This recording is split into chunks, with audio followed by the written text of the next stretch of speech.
প্রিয়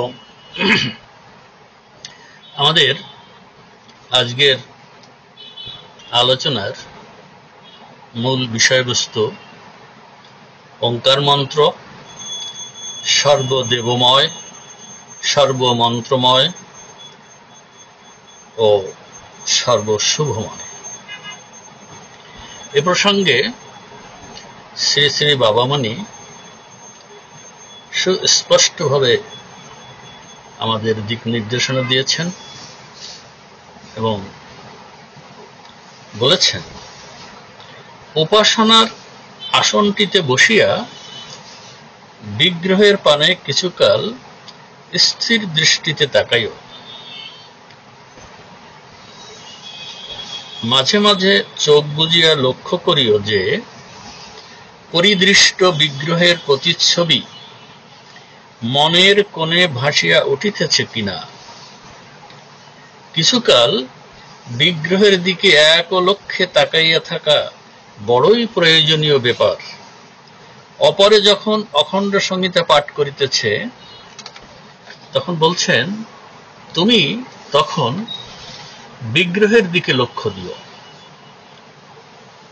ওই একটি ছবিকে অন্তরে আঁকিয়া রাখিতে হইবে বলিয়াই এক স্থানে দুইটি বিগ্রহ বসাইবার নিয়ম নাই। আমরা অনেক ক্ষেত্রে দেখে থাকি, পূজার বেদিতে বা আশেপাশে অনেকেই অনেক বিগ্রহ রেখেছেন। কেউ কেউ বাবামণির প্রতিচিত্র রেখেছেন এক পাশে, অন্য পাশে মামণির প্রতিচিত্র রেখেছেন। কেহ কেহ আবার নিজ পিতামাতার প্রতিচিত্রও রেখেছেন, যেটা বাবামণির এই দিক নির্দেশনায় একেবারেই অনুচিত বলে মনে করি। সুতরাং যারা এগুলো রেখেছেন তারা এ বিষয়ে সতর্কতা অবলম্বন করবেন বলে আমার বিশ্বাস। বিভিন্ন ধর্ম সম্প্রদায়ের গুরুদেবেরা একই উপাসনা স্থানে 5টি, 10টি, 50টি দেবতা বা মহাপুরুষদের প্রতিচিত্র সমাবিষ্ট হইতে যে কারণে সম্মতি দেন, বাবামণি এক্ষেত্রে বলছেন, তোমাদের ব্যাপারে সেই কারণের অসদ্ভাব রহিয়াছে। তিনি খুব জোরালোভাবে বলেছেন, তোমাদের বিগ্রহ ওঙ্কারের ভিতরে সর্ববিগ্রহ বিরাজিত। সুতরাং ইহার উপরে, নিচে, দক্ষিণে, বামে কোনো স্থানেই অপর কোনো বিগ্রহ বসাইবার প্রয়োজন নাই। বাবামণির সুনির্দিষ্ট নির্দেশ যে একমাত্র ওঙ্কার বিগ্রহ ছাড়া অন্য কোনো বিগ্রহ সেখানে বসাবার প্রয়োজন নাই। তারপরে বললেন, ওঙ্কার মন্ত্র সর্বদেবময়, সর্বমন্ত্রময়, সর্বশুভময়।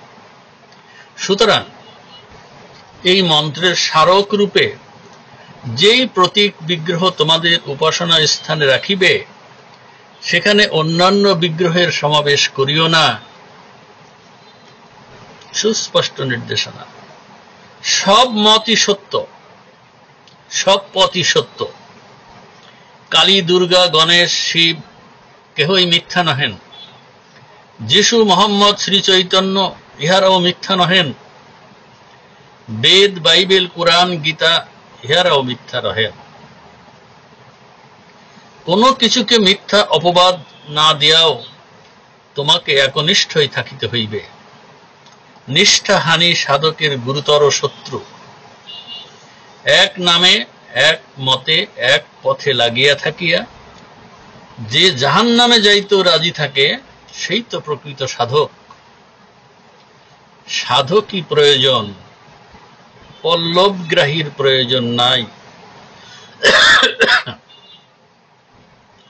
সর্বধর্ম সমন্বয়ের নাম করিয়া তুমি তোমার পূজার পীঠস্থানে আজ আনিয়া করিতেছ যিশুর পূজা, কাল বুদ্ধের পূজা, পরশু শীতলার পূজা, তার পরের দিন কালী পূজা, তার পরের দিন লক্ষ্মী পূজা। এইভাবে বিভিন্ন সম্প্রদায়ের প্রত্যেকটি পূজা মহা আড়ম্বর সহকারে করিয়া গেলে যার যার দেবতার যখন পূজা হইতেছে তখন সেই সেই সম্প্রদায়ের লোকেরা বেশ আকৃষ্ট হইয়া আসিয়া আনন্দ করিয়া গেলেন। কিন্তু ইহার ফলে সর্বধর্ম সমন্বয় হইল কি না পল্লবগ্রাহিতা হইল? যে কোনো একটা উপলক্ষ করিয়া ভগবানের দিকে যে মতি গেল, ইহাতে কোনো সন্দেহ নাই এবং ইহা একটা লাভ। কিন্তু চূড়ান্তভাবে একটা পথ ধরিয়া চলিলে যে সুগভীর ধ্যানাবেশ হয়, সেই ধ্যান জমিল না এবং তাহার ফলে সব ঠাকুরই এক ঠাকুর, এই উপলব্ধিটাও আসিল না। শ্রী শ্রী বাবামণি বললেন, সব ঠাকুরই এক ঠাকুর, অতএব সব ঠাকুরকে পূজা করিলেই এক ঠাকুরের পূজা হয়। অতএব আমরা সব ঠাকুরেরই পূজা করিব। বলো, যুক্তিশাস্ত্রে ভুলটা হইল কোথায়? কিন্তু কেহ যদি বলে সব ঠাকুরই এক ঠাকুর, অতএব এক ঠাকুরকে পূজা করিলেই সব ঠাকুরের পূজা হয়, সুতরাং আমরা বহু ঠাকুরের পূজা লইয়া মাথা না ঘামাইয়া এক ঠাকুরেই মজিব, এক ঠাকুরকেই ভজিব, এক ঠাকুরকেই পুজিব, তাহা হইলেই বা যুক্তিশাস্ত্রে মাঠে মারা যাইবে কেন? এই জন্যই শ্রী শ্রী বাবামণি বলেছেন, তোমরা ভাবের ঘরে চুরি রাখিও না। অর্থাৎ নামে শুধু অখণ্ড না হইয়া সত্য সত্য অখণ্ড হও। অখণ্ড সংজ্ঞাটি বড় সম্মানিত সংজ্ঞা। একনিষ্ঠভাবে সাধন করিয়া তোমরা এই সংজ্ঞার মর্যাদা রক্ষা করো। বহু পথচারীদের দৃষ্টান্তে উৎসাহিত না হইয়া নিজেদের একনিষ্ঠার গৌরবে গৌরবান্বিত হও।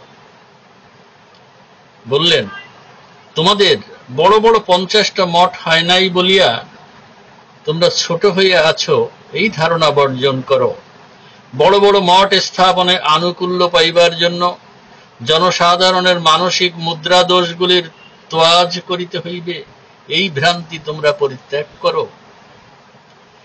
যেই দিন আমি অনুভব করিয়াছিলাম জীবন ধারণের জন্য তো নহেই, এমনকি জনকল্যাণ সাধনের জন্য ভিক্ষার রাস্তায় চলিব না, সেই দিনই নির্ধারিত হয়ে গিয়াছে যে জনসাধারণের ব্যক্তিগত জেদ, পারিবারিক রুচি, সাম্প্রদায়িক রীতি প্রভৃতির সহিত কলহ করিবারও প্রয়োজন নাই,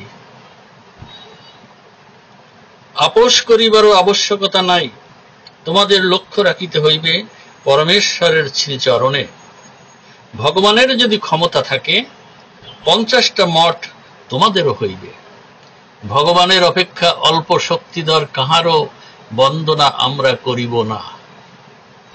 লোকমত, সামাজিক রুচি, ব্যক্তিগত খেয়াল খুশি কি ভগবানের ইচ্ছা হইতেও শক্তিমান?